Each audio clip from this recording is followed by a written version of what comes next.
আমাদের নৈতিকতা কোথায়? আমাদের মূল্যবোধ কোথায়? আমাদের মানবিকতা কোথায়? একটা খুব হৃদয় বিদারক ঘটনা বাগেরহাটের খানজাহান আলী মাজারে ঘটনা ঘটেছে। একটা বোবা প্রাণী, অসহায় একটা বোবা প্রাণী কুকুরকে হাত পা বেঁধে কুমিরের সামনে ছেড়ে দেওয়া হয়েছে এবং আহ, সকলে মজা করে ভিডিও করতেছিল এবং সেই কুকুরটাকে কুমিরটি আহ, একটা সময়ে ক্ষুধার্ত কুমির কুকুরটিকে টেনে নিয়ে গেল এবং গিলে ফেললো। কুমিরটি কি গিলে ফেললো?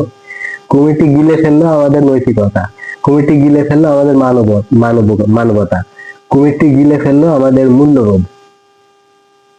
কোথায়? আমি বাগেরহাটের ছেলে, আমি ওইখানকার কিছু ঘটনা আমি জানি।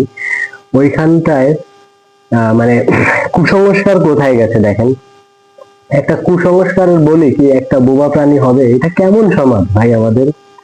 আর মানুষগুলা কেমন, মানে পৈশাচিক মানে নৃত্য করতেছিল কুত্তাটিকে বা কুকুরটিকে খেয়ে ফেলতেছিল কুমির গিলে, একটা ক্ষুধার্ত কুমির, আর মানুষ এখানে পৈশাচিক আনন্দ করতেছে।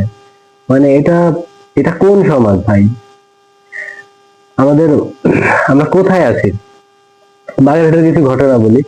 ওইখানে প্রতিদিন হাজার হাজার দর্শনার্থী যায় এবং এবং তারা কিন্তু হাজার হাজার দর্শনার্থী যেখানে যায় সেখানে তো কুমির ক্ষুধার্ত থাকার কথা না। ওখানে গরু ছাগল হাঁস মুরগি থেকে অনেক পশু প্রাণী কুমিরের সামনে দেওয়া হয় তার খাদ্য হিসাবে। কিন্তু কি হয় এই খাবার, কুমির কেন এত ক্ষুধার্ত যে একটা অসহায় বোবা মানে মানে বান্ধা প্রাণীকে, বেঁধে রাখা প্রাণীকে কুমির টেনে নিয়ে গেল? এত ক্ষুধার্ত কেন কুমির? কারণ কি? কারণ তার যে খাবারটা সেটি তাকে দেওয়া হচ্ছে না।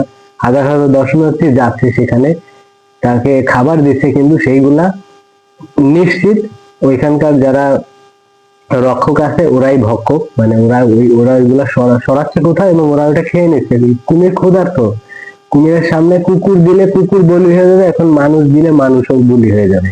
আর এখন মূল্যবোধের কাছে প্রশ্ন থেকে যায় যে আহ কুমিরের জায়গায় যদি কুকুরের জায়গায় যদি একটা মানুষ থাকতো এবং ওই মানুষটাকে যদি কুমিরটা টেনে নিয়ে যেত, তাহলেও কি আপনারা এই পৈশাচিক নৃত্যটি করতেন? ওখানে দাঁড়িয়ে মোবাইলে ভিডিও করতেন? মানবতার কাছে একটা প্রশ্ন থেকে যায়, নৈতিকতার কাছে, মূল্যবোধের কাছে একটা প্রশ্ন থেকে যায়, আমরা কোন সমাজে আছি?